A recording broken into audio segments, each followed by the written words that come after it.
the way. Yeah, thank you, and you're most welcome. Right.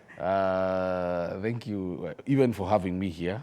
And you did ask how it feels. Of course, it feels good when the president recognizes your efforts that you have done throughout the year, because we are exactly 1 year in office. Right.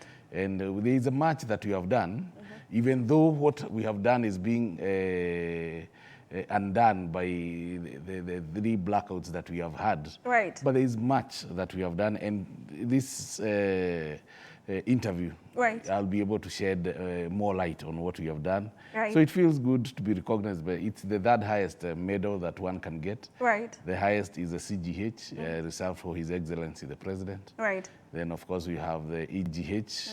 Then now the CBS comes in, so at least it must feel nice. It feels nice. And I'm glad you said shedding light, which is, you know, quite the topic tonight. A lot of people are curious what exactly happened in those hours that there was a blackout, of course. And one must wonder, and this I think is the best way to start this conversation.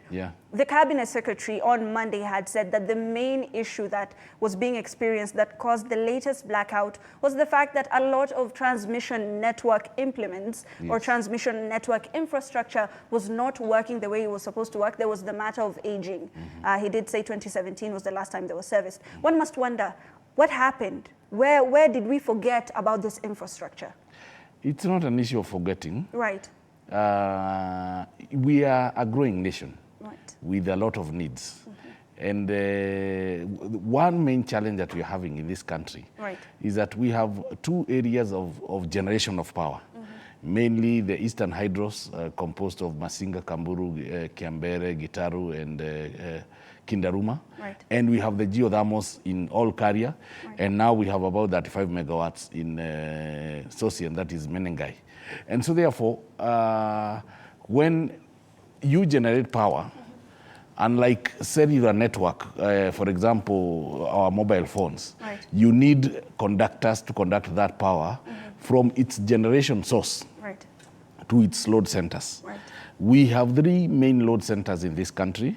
The first load center is in Nairobi, consumes about 49% of our power needs. The second load center is in Coast, and the 3rd load center is in Western Kenya. Now, so you have to generate power in the Eastern Hydros, push it through transmission lines to Nairobi. Then if you are generating at all Karia, you push it back to Nairobi and you push it back to Western Kenya.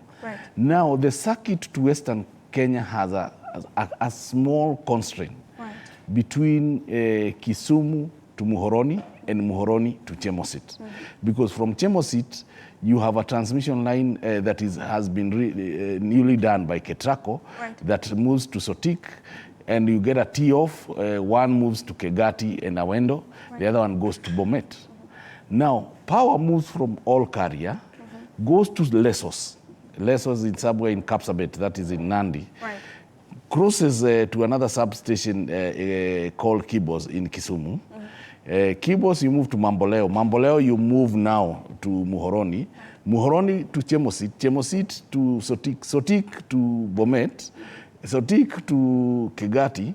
So in the process of that long route, one, you lose a lot of voltage.